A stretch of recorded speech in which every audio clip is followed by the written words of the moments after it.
சித்தன் கனவு பிரிவு சாகாக்கலை பகுதி 11.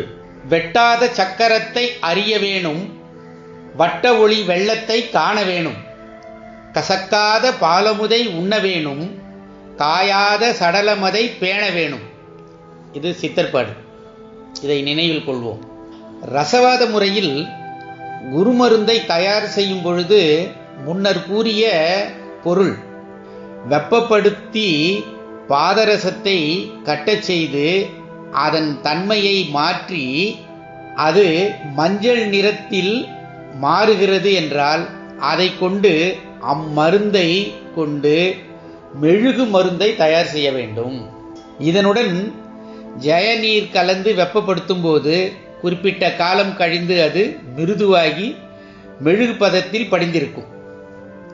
இந்த மருந்தை பட்டுப்போன ஏதாவது ஒரு செடிக்கு தண்டிலோ அல்லது வேறு ஏதாவது ஒரு பகுதியிலோ தடவினால் அது சில நாள்களில் துளிர்விடும். அல்லது செம்மண் சிறிது கொண்டு வந்து இம்மருந்தை அதில் தடவி ஒரு பாட்டிலுக்குள் போட்டு மூடிவிட்டாலும் சில வாரங்கள் கழித்து பார்த்தால் அதில் ஏதாவது ஒரு தாவரம் முளைத்திருக்கும். இம்மருந்தை பால் தரும் பசுவின் மடியில் தடவினால் அல்லது பக்கத்தில் கொண்டு சென்றால் பசுவானது தானே தன் பாலை சொரியும். நம் கைகளில் தடவிக்கொண்டு தீயில் காட்டினால் கை சுடாது. இது நீரில் கரையாது. பரிபாஷையில் கூறுவது என்றால் ஒரு நிமிடம் 2000 ரூபாய்க்குள் இருந்தால் காயகற்ப மருந்துக்காகும். 4000 ரூபாய் 8000 ரூபாய் என்று இருந்தால் மாற்று உலோகம் வாங்கலாம். ரூபாய்க்கு இங்கு மதிப்பில்லை. தங்கம் அதிகமாக உள்ளதல்லவா, அதை கொண்டு இதை சாதிக்க வேண்டும். புரிந்து செய்தால் நீயும் சித்தனாவாய். சரி, இது பக்குவப்பட்டது என்பதை அறிய பல சோதனைகள் உள்ளன. வெட்டுப்பட்ட காயத்தின் மீது தடவினால் வெகு சீக்கிரமாக ஆறிவிடும். மேலும் வெட்டுப்பட்ட தழும்பு உருவாகாது. அடுத்தது, உடைந்த எலும்புகள் இதை வைத்து தடவி கட்டுக்கட்டினால் வெகு விரைவில் எலும்புகள் கூடிவிடும்.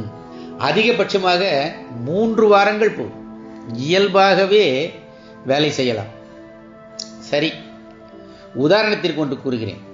நேர் சக்தியை காரம் என்றும் எதிர் சக்தியை சாரம் என்றும் நேர் மற்றும் எதிர் சக்தி இரண்டும் கலந்ததை காரசாரம் என்றும் அழைப்பதாக வைத்துக் கொள்வோம். ஒரு வார்த்தைக்கு அல்லது ஒரு விவாதத்திற்காக. நமக்கு இங்கு தேவை காரசாரம். இதை புரிந்து கொண்டால் பல சித்துகள் செய்யலாம். சில தாவரங்களின் வேர்களில் இது அபரிமிதமாக இருக்கிறது. இதை கொண்டும் உடலை கற்ப தேகமாக்கலாம். சரி, வெட்டாத சக்கரத்தை பயன்படுத்துவது எப்படி? உங்களுக்கு வசதியானபடி அமர்ந்து கொண்டு கண்களை மூடி ஒலி எழுப்ப வேண்டும். அந்த ஒலியானது எப்படி இருக்க வேண்டும் என்றால், ஓம் அங்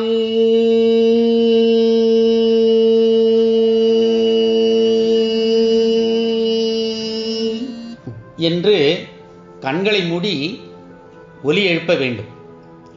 அடுத்தது, ஓம் இம்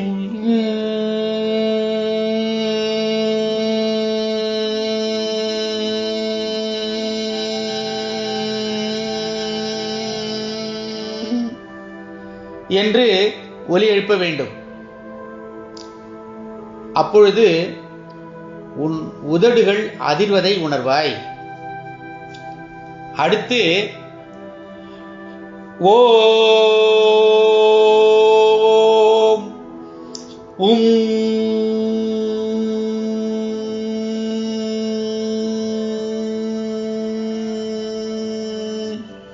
என்று உச்சரிக்க வேண்டும். அடுத்து, ஓம் யங்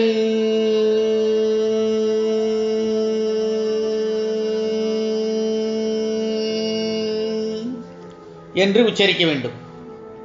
அதற்கடுத்து ஓம் ஔம்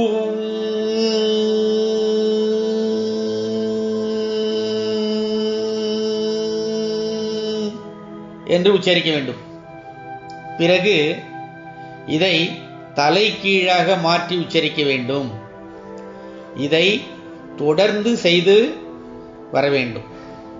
அப்பொழுது உங்கள் உடலில் அதிர்வுகள் உண்டாகி உங்களை பரவசப்படுத்தும். வெட்டாத சக்கரத்தை இது சுழலச் செய்யும். இந்த அதிர்வுகள் உங்கள் உணர்வு நரம்புகளை தூண்டும். சரி, உங்களுக்கு சிவன்கல் அல்லது சாலக்கிராமக்கல் கிடைக்குமா? கிடைத்தால் சொல்லுங்கள். சரி, கங்காளன் பூசும் கவச திருநீர் தெரியுமா? அதை பார்த்திருக்கிறீர்களா? இது நேரடியாக கொல்லிமலையில் கிடைக்கிறது. சுருளிமலையில் நிறைய அளவில் இருக்கிறது. இதை கொண்டு வந்து உடல் முழுவதும் பூசிப்பார். உனக்கு எவ்வளவு சக்தி கிடைக்கிறது என்று நீயே புரிந்து கொள்வார். இவ்விதம் போதிசித்தர் தம் சீடர்களிடம் உரையாடி கொண்டிருக்கும் பொழுது அப்பகுதியை சார்ந்த மக்கள் சிலர் காணிக்கையாக போதிசித்தரிடத்திலே விவசாய விளைபொருட்களை கொண்டு வந்து அவரிடத்திலே சமர்ப்பித்து அவருடைய ஆசியை வேண்டினர்.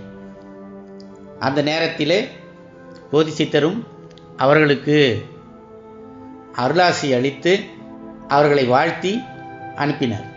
இதை கண்ணுற்ற சோங்கி சீடரானவர், ஐயா, இவர்கள் பொங்கல் பண்டிகை முன்னிட்டு தங்களிடத்திலே ஆசி பெற வந்திருக்கிறார்கள் என்று கருதுகிறேன். எனக்கும் ஒரு விஷயங்களை தெரிந்து கொள்ள விருப்பமாக இருக்கிறது.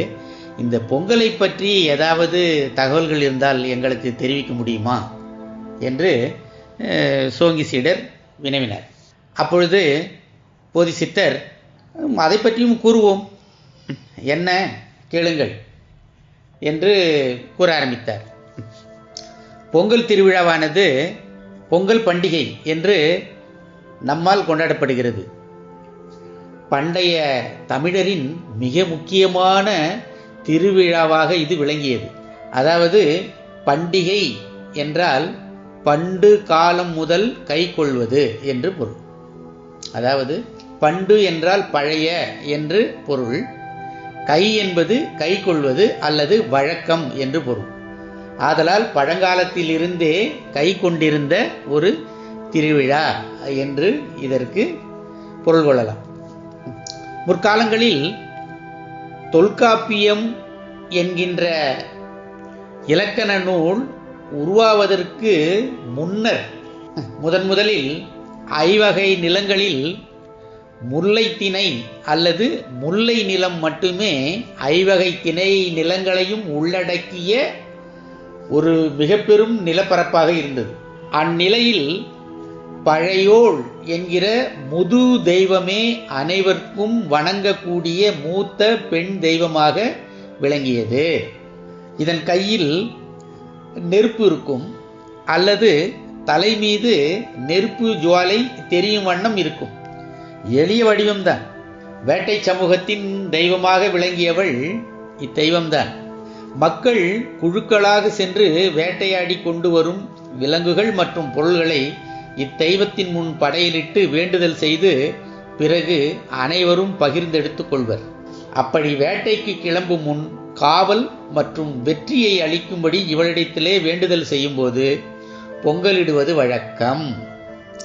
அதாவது மழை பொழிவது நின்று சேரும் சகதியுமாக உள்ள சூழல் குறைந்து ஓய்ந்திருந்த வேட்டையை மீண்டும் தொடங்கும் விதமாக மார்கழி மாதம் இறுதி நாள் இரவும் தை மாதத்தின் முதல் பகல் பொழுதும் இந்நிகழ்வு நடைபெறும். பிறகு முல்லை திணை அல்லது முல்லை நிலம் மருத நிலமாக இரண்டாக பிரிந்தபோது மருத நிலம் அனைத்து வளங்களும் உள்ள நிலப்பகுதி ஆதலால் மக்கள் மிகவும் மகிழ்ச்சியுடனும் ஆராய்ச்சியிலும் ஈடுபட்டனர். அப்படி வாழ்ந்தனர். அப்படி மருத நிலத்தின் தலைவியாக உருவானவள்தான் பச்சையம்மன். அடுத்து பலதேவி, அதாவது ஐந்திரி அல்லது ஐந்திறன்களை உடையவள் என்று பொருள் கொள்ளலாம். அதாவது ஆகாயம், காற்று, நெருப்பு, மண், நீர், இந்த 5 பூதங்களையும் கட்டுப்படுத்துபவள் என்ற பொருள்பட 5 திறமுடையவள். அதனால் ஐந்திரி அல்லது இந்திராணி என்றும் அழைக்கப்பட்டாள். இவளுக்கு படைக்கப்பட்ட பொங்கலே பெரும்பொங்கல் எனப்பட்டது. இவர்களும் பரிவேட்டை செய்தனர், அதாவது குதிரைகளை பிடித்து கொண்டு வருவது.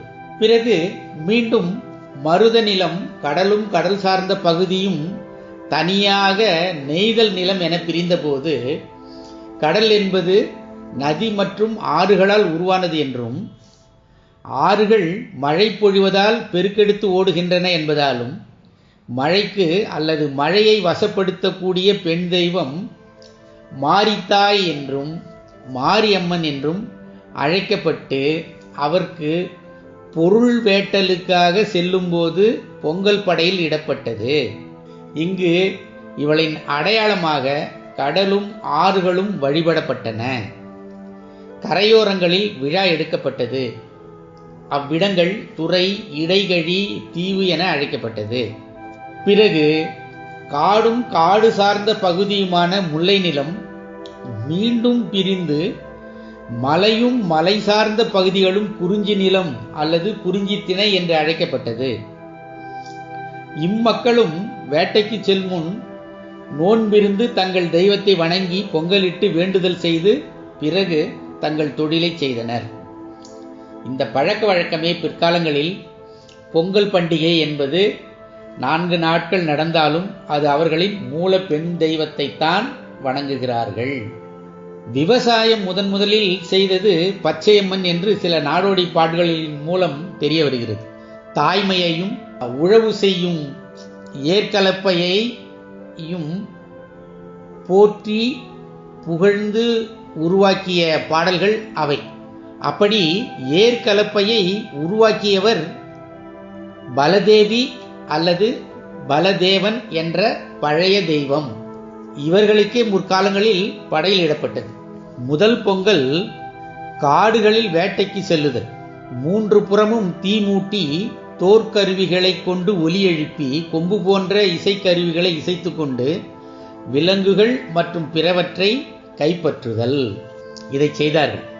அப்பொழுது முதலில் பழையோள் என்கிற பெண் தெய்வத்தை வழிபட்டனர். பிற்காலத்தில் போகி என்னும் தெய்வத்தை வழிபாடு செய்வதாக மாறிற்று. 2 பெரும்பொங்கல், விவசாய விளைபொருட்களை கொண்டு படையல் செய்தல். நோன்பு இருப்பர், விரத முறைகளை அனுசரிப்பர், மற்றவருக்கு விளைபொருட்களை அல்லது ஆடை ஆபரணங்களை பரிசளிப்பர், பரிவேட்டை ஆடுவர் மற்றும் ஆனிரை கவர்தல். மாடு என்பது அவர்களுக்கு செல்வமாக இருந்ததால் அதை அவர்கள் சேகரித்தனர். இந்த நிகழ்வில் முதலில் பழையோள், பிற்காலத்தில் பச்சையம்மன், பிறகு பலதேவி, அதன் பிறகு இந்திராணி என்று பெயர்கள் மாறி பிறகு பலதேவன், அதுவும் மாறி இந்திரன், தற்காலங்களில் சூரியன் என்று வழிபாடு தொடர்கிறது. அதாவது சூரியனுக்காக என்று வழிபாடு நடக்கிறது.